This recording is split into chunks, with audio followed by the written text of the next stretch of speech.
Can you say hello? Oh, back up. What? Aw, there's Pippi Longstockings and Star. Ooh, time for a break. I don't know if you can see me with that sunset right there. I wanted y'all to be able to see that beautiful sunset while I'm taking a break. Anyhow, I've been out here working on Hugelkultur, my second Hugelkultur bed. I started early this morning, about 6:30 this morning. Worked on it for a bit, went in and did some stuff with mica, came out and worked on it a bit more, got it all dug. Oh, this one's about, it's about 3 times bigger than the first one I did.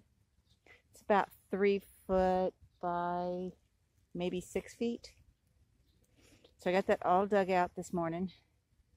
And then this evening I came out here and I filled it up with limbs from that pile that Mom's friend brought me. And then I started shoveling in some old pine needles and mulch to try to fill in the gaps. And I decided I'm tired. But we had 3 hours at the park today too. So, we've been kind of busy. It's been a beautiful day.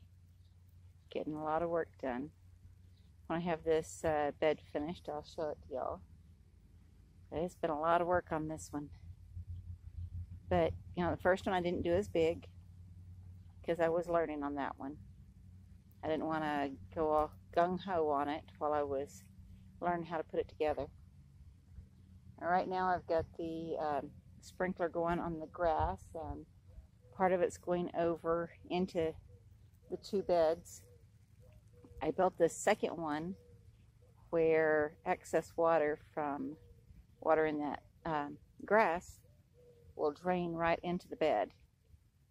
And then I have plans for a third one behind that, a little bit further down the drainage path of any water that's going through here. It takes time, but it'll get there.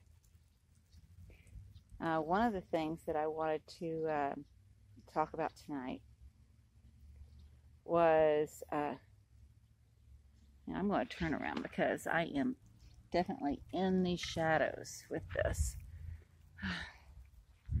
Let's see. You can see all of that going. I'll take you over here and show you this bed. Oh, that one may be about, that's at least 6 feet, maybe 7 feet long. As you can see, the water is going straight into that bed, so it'll soak into that wood and help keep everything moist. When I came out here this morning, I had a couple of quail keeping me company for a little bit. So I've got to figure out how to build a quail habitat out here and exactly where I want to build it.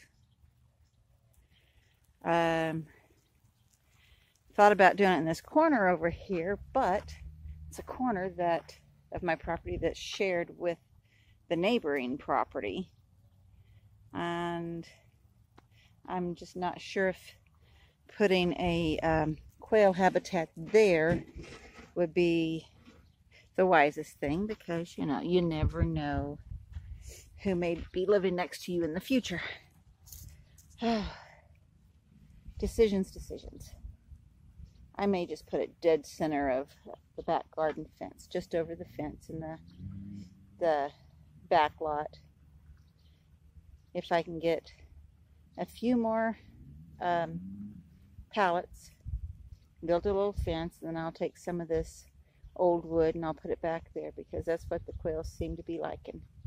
They've been nesting down in this pile of old limbs. But I'm using most of those for my beds, so I'll have to do something because I want, it's very important to me to keep some quail habitat too for these lovely gamble quail. I love it when there's a little covey of quail in the summertime running around out here. They're beautiful, they're cute, their song is lovely. And it was so nice this morning to come out here to the garden, to have two of them sitting on top of that metal frame, just chattering away at me. And they stayed there for the longest time, several minutes while I stood there. I've actually got a shot of it that I'll of them sitting on that I'll have as part of this video when I upload it.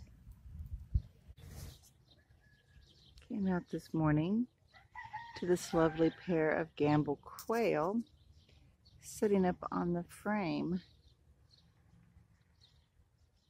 that I'm trying to utilize to make a shade covering for the garden beds. And they were singing to me. They're quite lovely. I love our animals. I do need to make a habitat for these, that they may be starting to get used to me. Maybe. Okay. That's the male with the more colorful top knot, and the female walking towards him now.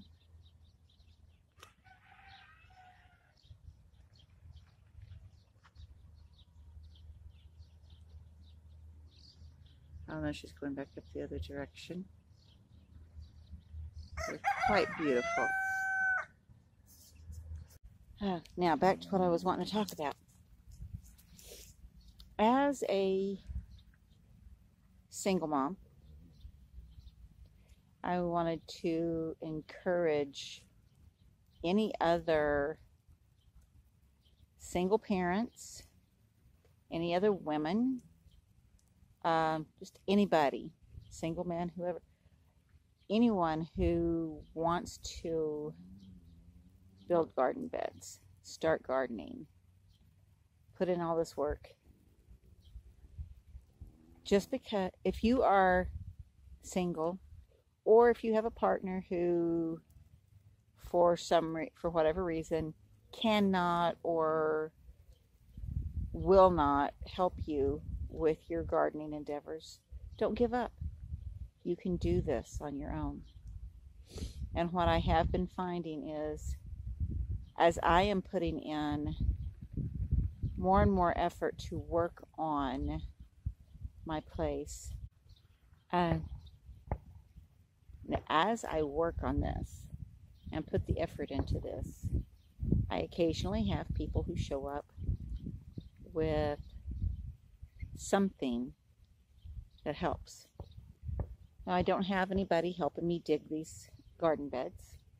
I don't have anybody helping me fill these garden beds, but a friend of my mother's, brings me part of the materials that I need. And that's an awesome blessing. I plan on building a greenhouse, and I had no idea how I was going to manage it. So, was it last weekend? Some people brought me some windows. Now all I have to do is figure out how I'm going to frame it up. But that will come when it's time for my greenhouse. The material for the framing and the help to do it will be here. With these windows showing up, I have faith that that will happen, that I will have some help. And, I put up a video earlier this week of getting home from work and finding where my neighbor came out here. He'd seen me cleaning up this dead grass out here and raking it up and feeding it to the goats. I came in from work that afternoon, and he had raked up one of the biggest messes of dead grass that we have out here. And now that section, or the two sections where all of that was, are nice and pretty, nice and clean, and it was enough dead grass to completely fill the hay feeder. The goats are still eating on that. So they're a little bit mad at me this evening though, because when I came out to the garden, I forgot their sweet feed, their little evening treat. So they're a little annoyed with me tonight. I'm surprised they're not still fussing at me. They were having a big, huge fit at me earlier.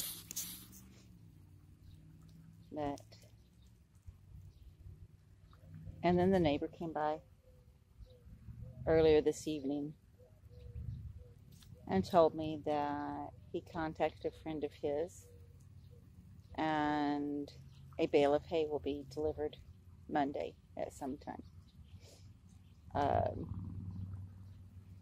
Another blessing. But, you know, since this gentleman moved in next door,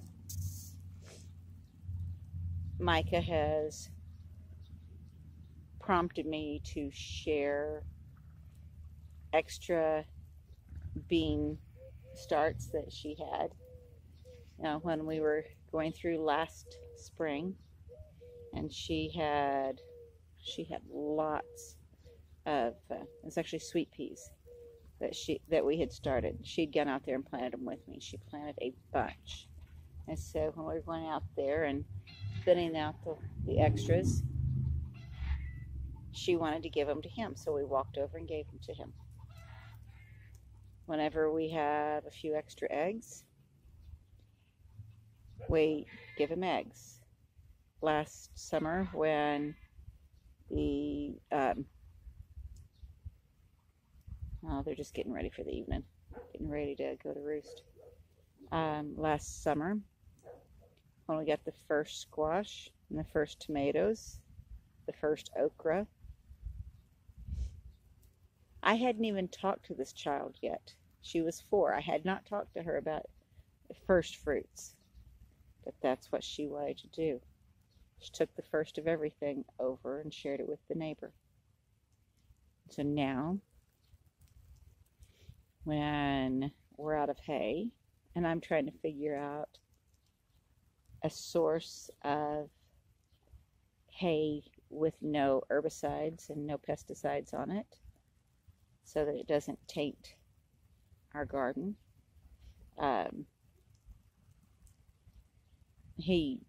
The neighbor that we've shared all this stuff with throughout the year, comes over and rakes up the grass and orders some hay. God's blessings. When I am having a rough week, having a rough day, whatever the case may be, someone shows up to help me realize that there are blessings no matter how hard things get. And I know that's been my common theme for the last couple of weeks, is to focus on the blessings no matter how hard our life gets. During the very hardest time of my life, it's been almost 7 years, we had our community in Texas who rallied around us and helped us get through, helped us manage the day-to-day, helped me when I was totally emotionally immobilized. They brought food. They brought the things that were needed to keep us going when I couldn't think and I couldn't deal with the loss of a child. God blessed us with a wonderful church family and a wonderful homeschooling community there in Texas, and they were there for us. Our work families were there for us. It was a time of extreme grief. We are still grieving. We always will. But in the beginnings of that grief, there were people there for us, blessing us, helping us to manage. And now, the challenges in my life are different. They are day-to-day challenges that are a little more complicated because of the perpetual grief, because of the difficulty in managing regular life with that added burden. But then there are the people who show up to do things to brighten the day and to bring us our blessings, to show us God's love, God's hands and feet in our lives. And Casting Crowns has a song about being God's hands and feet, being the one who shows God's love to the people in need in our community. And when the people who follow that direction from God, who follow that prompting from God to be there for others, when they show up and help someone through the day, I don't know that they realize what a great, tremendous blessing they are.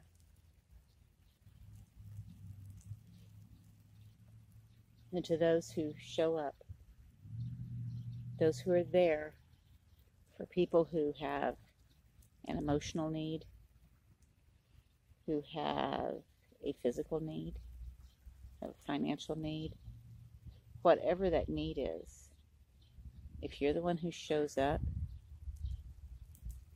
even if it's just to provide a shoulder for the person to cry on, or an ear to listen to the challenges they have going on in their life, you're being God's angel. You're being a blessing. And thank you. Thank you for being there for those in the community around you, for the people who need you. Even if you don't know what they're going through, even if you don't know that the person is having any challenges, sometimes it's just having a friendly face, just smiling and saying hello as you pass somebody on the sidewalk, just smiling and saying excuse me as you work to get past somebody in the store.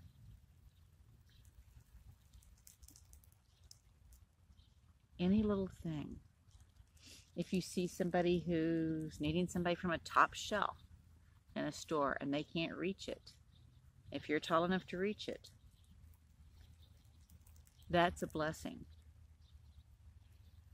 Or if it's somebody who has mobility issues and they've dropped something and you reach down and pick it up and hand it to them, you're being God's hands. And thank you. Continue being the blessing. And have a good evening.